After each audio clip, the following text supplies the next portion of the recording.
మా ఆడపిల్లలు లంబాడ ఆడపిల్లలు తాండ దాటి బయటకు కోరన్నా ఇప్పుడు అసొంటిది మంత్రులు పోయే ఢిల్లీకి మా ఊళ్ళని పోయేటట్టు చేసిండన్న రేవంత్ రెడ్డి ఆ మాట చెప్పు అందరికీ అని చెప్పిండు. ఒక్కసారి యాద్ చేసుకోండి ఏం జరిగింది 14 నెలల్లో.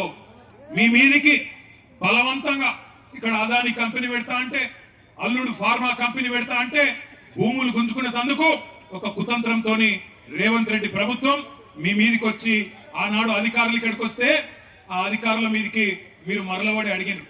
ఎట్లిస్తామయ్యా 65-70 లక్షల ఎకరం ఉండే భూమి నువ్వు 10 లక్షలు ఇస్తామంటే ఎట్లిస్తాం?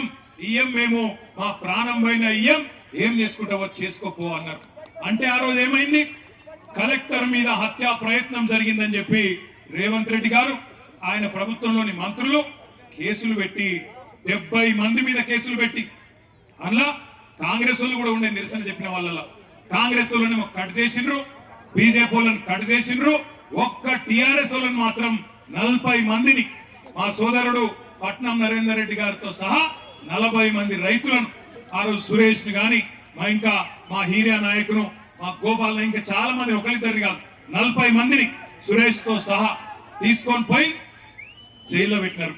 కొంతమందిని చెర్లపల్లిలో, కొంతమందిని సంగారెడ్డిలో, కొంతమందిని పరిగి జైల్లో పెట్టినారు. పెడితేనే నరేందర్ రెడ్డి దగ్గర పోయినా, ఎట్లున్నాడో ఏమో నరేందర్ ఆరోగ్యం బాగలేదంట అని నేను ఆయన కాడికి పోయినా. ఎట్లున్నా ఉన్నా అని పోతే నాకేం చెప్పిండు తెలుసా నరేందర్ రెడ్డి?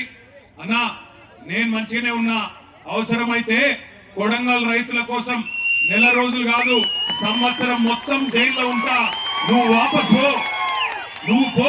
నువ్వు పోయి అక్కడ ఉండే మా రైతులను నిడిపి అన్నా, నేను కావాలంటే సంవత్సరం ఉంటా. రేవంత్ రెడ్డిని గతంలో నేను ఓడగొట్టిన 2018లో, అందుకే ఆయనకు నా మీద కోపం ఉంటది. కానీ ఆయన కోపం ఆయన తీరేదాకా నన్ను జైల్లో ఉండమంటే ఉంటా, గాని వాళ్ళ నిడిపి అన్నా, వాళ్ళ కోసం పో అన్నాడు. అప్పుడు నేను, మా సత్యవతి రాథోడ్ గారు, సబితక్క, శ్రీనివాస్ గౌడ్ అన్న, ఆర్ఎస్ ప్రవీణ్ అన్న, మాలో కవి